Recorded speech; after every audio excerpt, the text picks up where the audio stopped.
Good evening and welcome to Mental Health Mondays. I'm Pastor Trevor Phillips of Saving Grace Community Church, along with Dr. Dana Harley, Associate Professor, the School of Social Work at the University of Cincinnati. Hey, Dr. Dana. Hey, hey, good evening.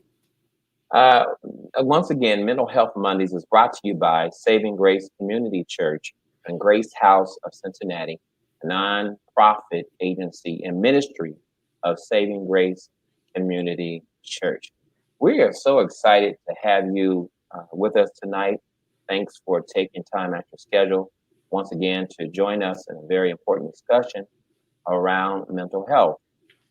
Specifically, on today, we are continuing in our series called Trauma Drama. And on tonight, we will be talking about Megan Thee Stallion's moment. We Wow. know a lot about Meg or Megan Stallion, the Stallion. Uh, Certainly, her music is forefront, but there are some other things about her we want to look at tonight. And one is pertaining to the trauma that she recently suffered back in July. So, for those of you who don't know, back in July, Megan, the Stallion, was in a car with three other people, she alleges, and they were all getting into an argument, and they were going back and forth. They continued to get louder and louder, and heated and heated. The discussion became more, and argument became. And so, in an effort to end the argument and de-escalate the situation, she decided it was appropriate for her to leave the automobile. And so she stepped out of the car and began walking away when there was one person in the car who opened up fire on her. And that person was later identified as Tory Lanez. Now, the interesting thing about it is, from all accounts, is that Megan did not identify her assailant right away. And one of the things she said is that the police came and they were acting real aggressive, and they were trying to get to the bottom of it, but she wouldn't come clean as to what happened because based on everything that was has been going on in our society around police brutality and injustice, she felt as though by revealing that the person who shot her, who was in the vehicle with her, in the back seat, Tony Lanez, that it would really heighten the sense of the police, and they would just get, So she said, I'm not going to tell them. We're all African Americans in a car, and there's a gun, and then I'm going to mention that.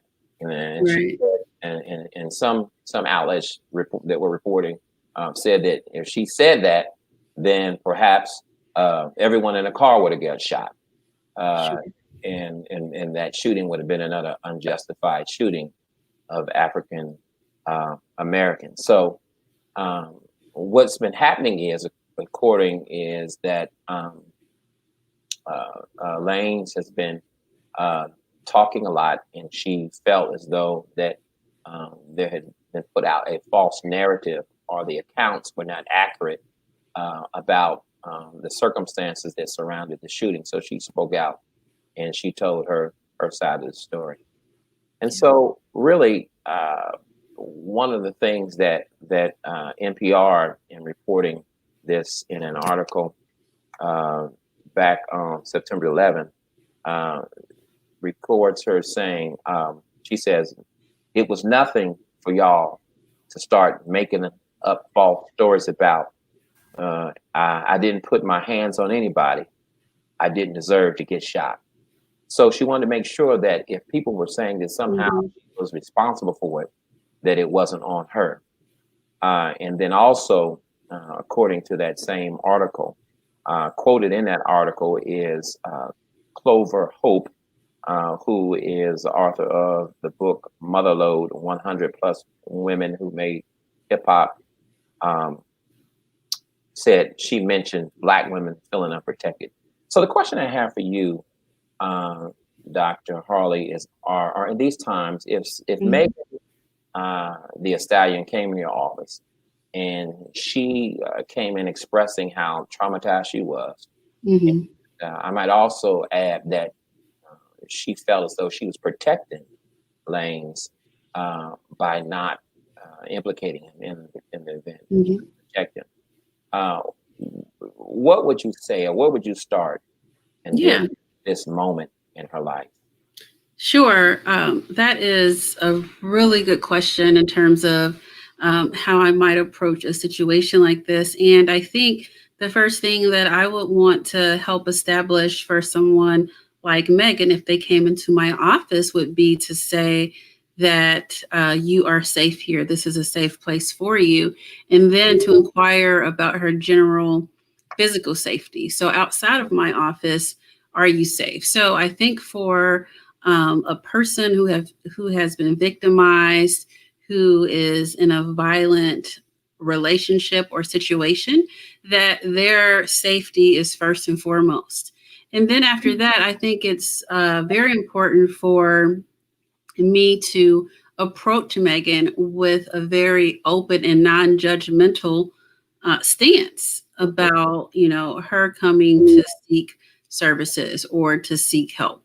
And so, what I've been hearing in the news and in the social media world and IG and all these other places in regards to Megan and how she handled the situation was that, well, there are people who said that she should have said something, she should have told. But we only know that Megan was very afraid at the time. Mhm, She was very upset about the situation that occurred. She has many different layers in terms of the person that she is. So mhm, not only that, Megan is a superstar right now. She just made a super hit record with Cardi B. So mhm, she has her reputation to mhm, protect.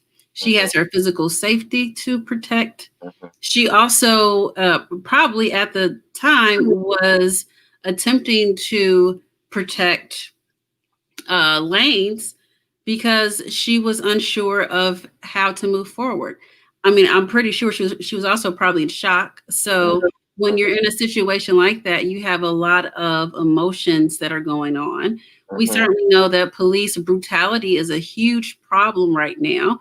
mhm, And she stated that when the police arrived, she mhm, felt like the situation might escalate. She mhm, felt the tension. She felt that there could be some problems that could happen. So mhm, Megan had a lot on the line in that moment, mhm. and she made the best decision for her in that moment. Yes, yeah, yeah. And I think that, hindsight being 2020, we only get one shot when something is unfolding. Right. And we may always like to say that we will react a certain way, but we never know how we will react until we find ourselves in certain uh, situations. And so here is she's not only, as you said, trying to protect her reputation, Mhm. but she is also trying to, in the business world, uh, looking at it, from a business Yeah, perspective, sure. trying to protect her brand. Mhm. The thing that was kind of disturbing is that many people question her account, uh, Mhm. alleged that she was lying or not being truthful. There was something more to the story. Why do you think it is? Is that particularly in our culture, that women of color, Mhm. especially who are victims of violent crime or crime in Mhm. general, lack the credibility as some of their counterparts, uh, uh, in other races and even gender. Yeah. And, Pastor Phillips, as with any other area in America and dealing with people of color and women of color, when it comes to us being believable and other people's bias, other Mhm, people's racism against us, mhm, we tend to be less credible in some people's eyes. And I think she certainly felt that. She said she felt it at the hospital mhm, when the officers and other people at the hospital were treating her less than human. We're treating her like she was not a victim. When she was bleeding, they can see the blood. She's leaking out blood, Mm-hmm. and they're treating her like she's a criminal, like she committed some type of Mm-hmm. criminal act. So that bias is deeply rooted in America, as we definitely know. And unfortunately, she was in a situation where she had to endure that type of treatment. Yeah, and it's something that certainly violence and black on black crime, especially, is Mhm. something that many may not want to address in mainstream media, but it is still, it in itself Mhm. um, is an epidemic here in America, and there's always this issue around: uh, is the victim credible? Can we believe the victim? And what are we missing here? And it just doesn't seem as though this is adding up. Why would he? Mhm. Why would he shoot her? You know, she's a woman, and so forth, Mhm. and so on. What does it say about someone who has been victimized by, in particular, a violent crime? Mhm. What does it say to them, who, those who may have been victims, find themselves in a situation where they want to come forward? What do you think this does to their psyche? Uh, Yeah. So, Megan posted an IG post to kind of clear her conscience to say, listen, this dude is saying all this stuff about me, and him and his people are putting stuff out here. And she right. pointed out some very interesting facts in Mm-hmm, that her support system, her main support system was mm-hmm, her mother and I believe her grandmother. And these people had both just passed away, like mm-hmm, I believe within a year. Like, mm-hmm, and I'm not sure if it's exactly a year, but she had these significant recent deaths. So people that she would confide in, mm-hmm, people who would support her through anything. Like mm-hmm, she didn't have those people, mm-hmm. and she's in an industry where you just can't trust everybody. Right, And right. so we don't know who she had to turn to. We don't know who she could confide in or who she could trust. And so many women and clients that I've worked with in the past who Mm-hmm, have had or been in similar situations, part of the issue is having a support system and being able to go to someone and say, I need help. But there's also shame that comes with that, wow, like I'm this person. People see me as a strong woman. I'm the baddest rapper out there. I'm a right, baddie. I'm whatever. And right, so this is not going to look good if I have to come forward.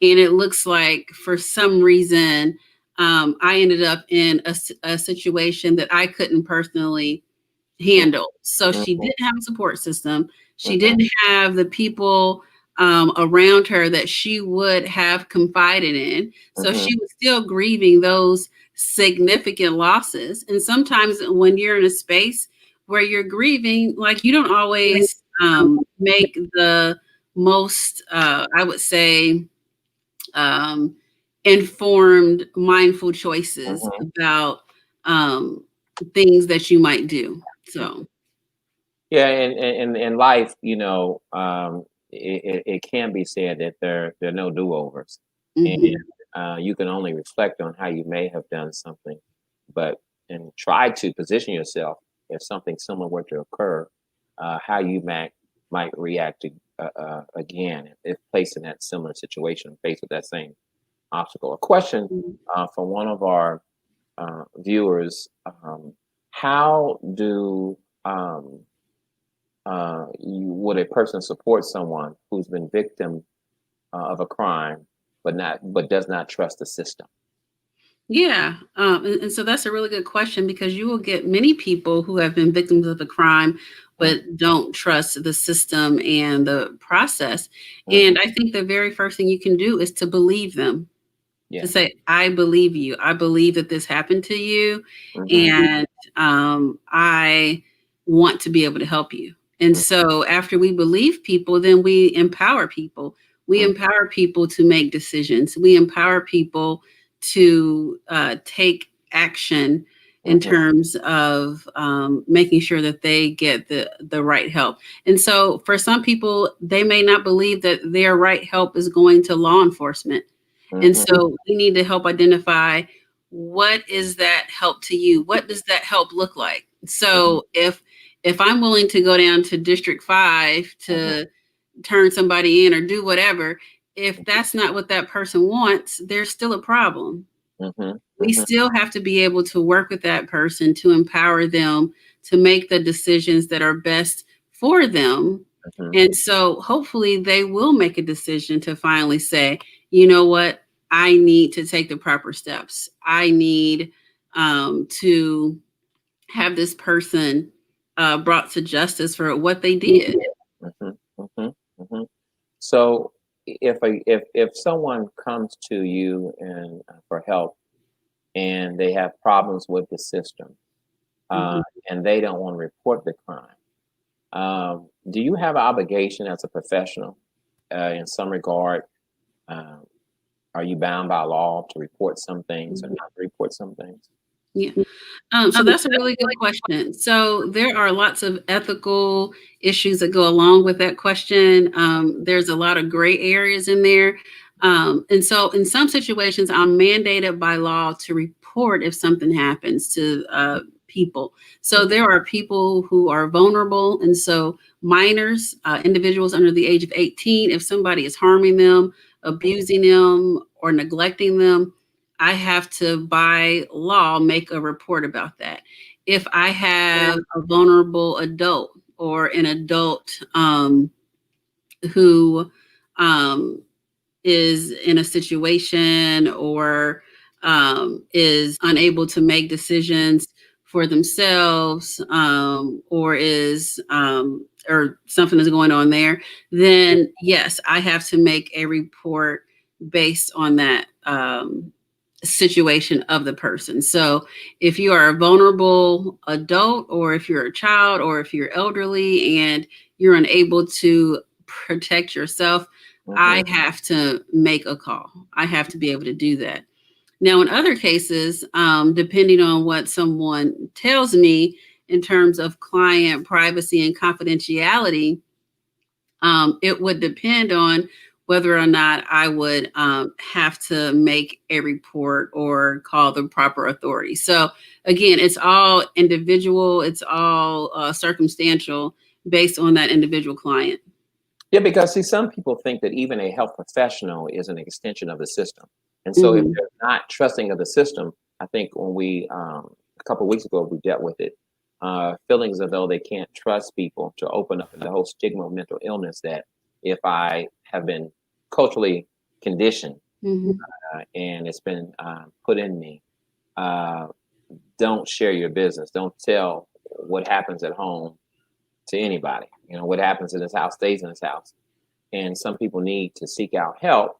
And even within this particular case with Lane's and Megan being in a little circle of friends, then perhaps the reporting and they're hesitant to come forth to seek somebody to seek help or Mhm. to be very candid about um, the particulars of a situation or incident or a trauma uh, Sure. because they're not trusting of the system and they think that if they divulge Mhm. everything, it's going to set them up for failure. Yeah. Mhm.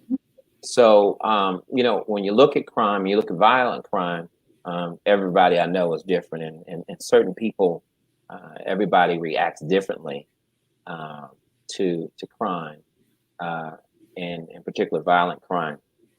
There's some interesting facts that were put forth by an overseas victim support website that talks about how crime affects people's mental. Okay, and Mhm. um, one thing after someone has experienced a crime, one of the things that's noted in this article is that a person may feel very angry and Mhm. upset or experience or have some other emotions and um, the article goes on to state that a lot of people feel angry, upset, or afraid after experiencing crime, but again, it's on a case by case basis. Then it goes on to say that Mhm. sometimes people just quit being normal for a while. They've been so traumatized and things that they would normally Sure. stop doing it. Um, do you see these sort of things in your practice or when you talk to people? Do you see these types of change of behavior in people that have, especially or in particular, uh, become victims of a crime or violent crime? Yeah. So when I think about some of the individuals I've worked with in the past, or just in general, a lot of people who have been victimized in a violent way, I think a lot of folks ask the question, why would someone stay in a situation like that? Like, why wouldn't somebody just get away or leave? And it's not always that simple. There are sometimes very complex circumstances that surround a person and whether they choose to leave someone who's victimizing them. So for example, I think Dr. Harley has frozen for just a minute, but I want to say that again, other aspects of the article for those of you who are still with us. Uh, oh, are we back? are you back? Go ahead. I was going to share Okay. some more information. So if this person is providing your resources, where you live, your housing, gives you money for food, takes care of your clothing, takes care of your kids' needs, or whatever the case might be, it might not be so easy to pick up and leave. And so Hmm. one of the things that many places do that assist, especially women who are leaving an abusive situation, is they make sure that those basic needs are met, because a lot of folks end up staying because they may not be able at the time to take care of themselves or to take and leave their children. And then also, in regards to some research, so when women or individuals are about to leave a situation, some research states that this is also the same time that the person is most at risk for a violent attack, if Hmm. the abuser knows that the person wants to leave or is trying to leave. Hmm. Hmm. Well, I know the same article goes on to say that in many instances that a person who is a victim of a crime may blame themselves, thinking Mhm, they could have done something differently. And mhm, certainly, if a person has been dealing with a crime that's a repeated and ongoing offense, they may draw back on some conversations they had with some of those folks who say, "Hey, look, you're the stupid one for not leaving," uh, mhm. and certainly that plays right in right into that. Another question is asked: does a level of education or social economic level of a victim impact who seeks professional help? Hmm. That's another good question. Um, I'm not sure if level of education impacts who gets help. I would really have to look to see if that has been studied well. So that I can't answer in terms of who will and who won't seek help. Hmm. But I do know that in terms of research in the literature, women who are empowered, women who feel empowered to leave and to seek help, those are the women who are most likely to seek help. So when we can help with their self-esteem and self-concept and self-image, when they're not feeling bad about themselves, when Hmm. they're ready to make that change, like that's when we sort of encourage and assist with that empowerment process. Yeah, I mean, one of the things that is noted by professionals is that the type of crime in and of itself will directly affect how one responds to it, Mhm, because the crime can lead a person feeling with no power and just feeling vulnerable, mhm, uh, not even having been on the receiving end or victim of a uh, violent crime. I know that having had my car broken into, uh, certainly, and grew up in our home was burglarized. You feel as though someone who's come off the street has invaded your privacy and you've lost control, mhm, and that it's a moment, and there is that moment of just feeling absolutely powerless, and also. experts say, if you would agree, that your response to the crime really depends, or how you respond, or how well you know the perpetrator. Mhm. How would you respond to that? On how well I know the Yeah, how does perpetrator. the person committing the crime? How do you agree with that statement that how well your association with them affects how you respond to the crime? If I am the person providing services, Yes. well, from the point of view of if a client tells me that they're being victimized and they're my client, I have a responsible um, and a professional obligation to hear what they're saying and to believe what they're saying and to use a non-judgmental response and letting them vent or share with me what they're experiencing. And so Well, you can. let me be clear in terms Mhm, of the victim themselves, because um, Megan, she decided not to tell who the mhm, assailant was, and but it seems as though her response was further exacerbated by the fact that she knew who her victim was, um, and she felt inclined to still protect her brand, protect him. mhm, And so, just some facts that recorded from the Guilford Law Center as we are here in our closing minutes. On average in America, 38,000 people die mhm, gun violence a year. People die, 100 people die a day. And the United States accounts for 4% of the world's population, but accounts for 35% of all firearm suicides in the world. And as it relates to lanes, which I think is critical, black men account for over 52% of gun victims, while only accounting for 7% of the population. So when you have all these factors, mhm, and as Megan kind of alluded to them, these are coming into play as to how her response is to the trauma, what she'll do with the trauma, mhm. how in depth or who she will go to share within trauma, with the trauma. In these closing, we've got about 2 minutes left. What can you say, and just as we look at closing out, to someone um, who's been a victim of violent crime and they feel that their best bet is to be quiet? Mhm. So I would say if you feel like you're in a situation like that and you've been a victim of a violent crime and you feel like you need to be quiet, I would say just think about what being quiet means, what being quiet is doing to you as a person. And then looking at, are you suffering in silence because you are being quiet?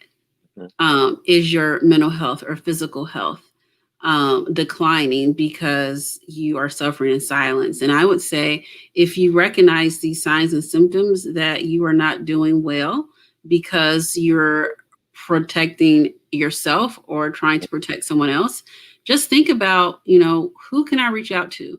There are anonymous hotlines you can call. Mhm. There are Mhm. places you can call and just talk to people Mhm. to vent, to get stuff off your chest. So I would say just think about one person you can reach out to, even if it's a hotline that you can reach out to talk and share your experience. So it's not a good thing for someone who may be advising or trying to support someone to say, just get over it, or this happens to everybody. It's just a part of Mhm, life.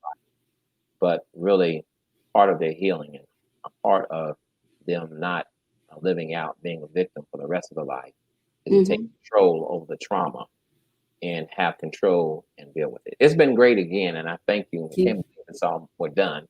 But we look forward again for next week in another installment of Mental Health. Mhm. Thank you, everyone who's joined us today. Certainly, thank you, Dr. Harley, for always giving us your professional insight and just being genuine in your responses and interactions. Thanks, everyone. Thank you. Have a great night. Bye, everybody.